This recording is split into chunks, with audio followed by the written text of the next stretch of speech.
Hari ini kita akan belajar bersama-sama lagi di mata pelajaran tematik tema 1, subtema 4 pembelajaran yang keempat. Mari adik-adik kita belajar dengan penuh semangat. Tahukah kamu bahwa tumbuhan tidak saja bermanfaat sebagai sumber makanan bagi kehidupan makhluk hidup? Akan tetapi ada manfaat lainnya dalam kehidupan kita. Ayo kita cari tahu. Ini adalah manfaat tumbuhan bagi makhluk hidup yang menyediakan oksigen.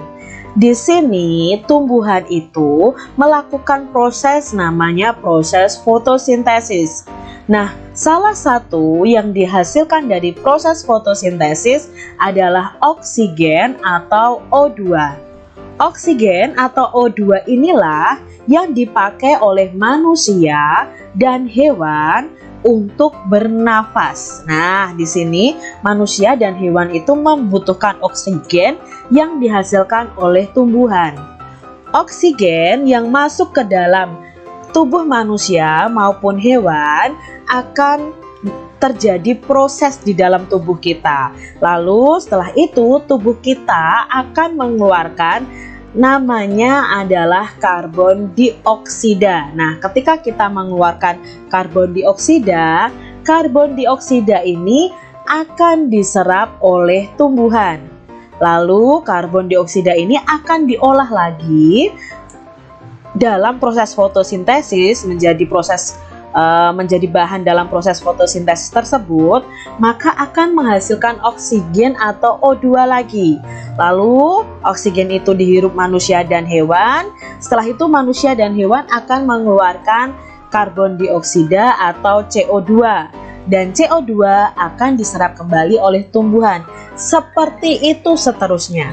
Nah, itu adalah siklus terjadinya atau proses adanya oksigen di bumi kita. Jadi adik-adik bisa bayangkan kalau tidak ada tumbuhan di bumi kita ini, maka tidak akan ada penghasil oksigen yang bisa kita hirup. Tumbuhan berkembang biak untuk menjaga kelestarian jenisnya sebagai sumber kehidupan bagi makhluk hidup lain. Oleh karena itu, manusia itu memiliki peran untuk melestarikan tumbuhan. Tahukah kamu bahwa ikut memelihara kelangsungan hidup tumbuhan merupakan salah satu bentuk pengamalan nilai-nilai Pancasila? Bahwa ketika kita menyayangi binatang, menyayangi tumbuhan, itu juga menerapkan sila pada Pancasila. Kita ingat-ingat lagi tentang Pancasila. Garuda Pancasila adalah lambang negara Indonesia. Burung Garuda itu besar, gagah, dan perkasa. Lihatlah perisainya adik-adik. Perisai itu memuat simbol dari sila-sila pada Pancasila. Pancasila adalah dasar negara kita. Ini adalah perisai yang di dalamnya termuat simbol-simbol Pancasila. Kita ingat bahwa Pancasila itu terdiri dari dua kata, yaitu panca dan sila. Panca artinya 5, sila artinya dasar atau aturan. Pancasila artinya itu 5 dasar atau 5 aturan. Nah, ini adalah simbol-simbol Pancasila dan bunyi dari masing-masing sila. Ini adalah simbol pertama Pancasila, yaitu ketuhanan yang Maha Esa. Kita akan belajar nilai-nilai apa yang terkandung dalam sila ketuhanan yang Maha Esa. Di dalamnya terkandung nilai kita takwa terhadap Tuhan yang Maha Esa. 2. Toleransi dan penghormatan kepada agama atau kepercayaan lain. 3. Kerukunan antar umat beragama. Berikutnya adalah nilai-nilai yang terkandung dalam sila kemanusiaan yang adil dan beradab. Nah, sila ini, nilai-nilai yang bisa kita ambil adalah adanya persamaan derajat, menghargai hak asasi manusia, solidaritas antar sesama manusia.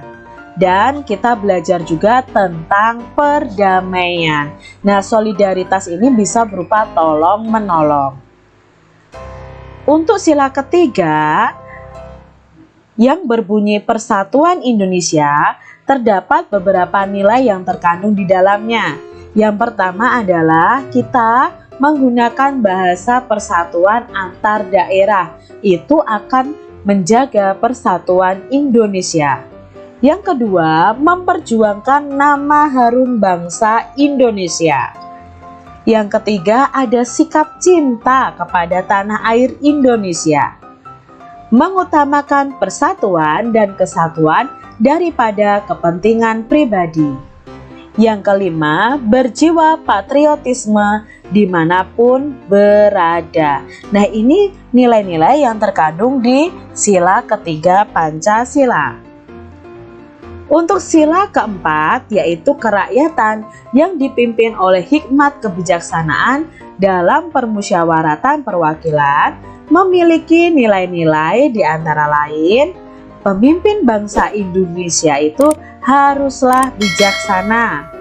Kekeluargaan itu harus diutamakan di atas segala-galanya.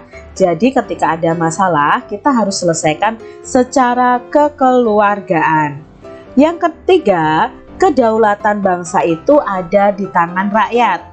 Yang keempat, kebijaksanaan dalam mengambil setiap solusi. Nah, di sini pasti ada kegiatan musyawarah karena mengambil solusi. Keputusan yang diambil harus berdasarkan musyawarah sampai mencapai kesepakatan bersama. Yang keenam, tidak memaksakan kehendak orang lain. Jadi ini adalah nilai-nilai yang terkandung pada sila keempat. Sekarang nilai yang terkandung dalam sila kelima, yaitu keadilan sosial bagi seluruh rakyat Indonesia. Yang pertama adalah perilaku yang adil harus diterapkan baik di bidang ekonomi, sosial, dan politik. Hak dan kewajiban setiap orang itu harus dihormati. Perwujudan keadilan sosial bagi bangsa Indonesia. Tujuan rakyat Indonesia yang adil dan makmur, mendukung kemajuan dan pembangunan negara Indonesia. Amati kedua gambar berikut. Nilai Pancasila dari sila berapakah yang terkandung dalam kedua sikap pada gambar tersebut? Nah, di sini sikap yang pertama ini adalah kegiatan sedang membersihkan halaman ya bersama-sama adik-adik. Nah, di sini mengandung sikap atau nilai-nilai yang terkandung di sila ketiga Pancasila. Bisa juga sila kelima. Kalau pembagian tugasnya secara adil itu sesuai dengan sila kelima. Kalau tentang sikap hidup rukunnya itu sesuai dengan sila ketiga. Lalu berikutnya adalah gambar ketika sedang bermusyawarah. Nah, di sini dalam kerja kelompok ada musyawarah. Nah, ini otomatis sesuai dengan sila keempat Pancasila.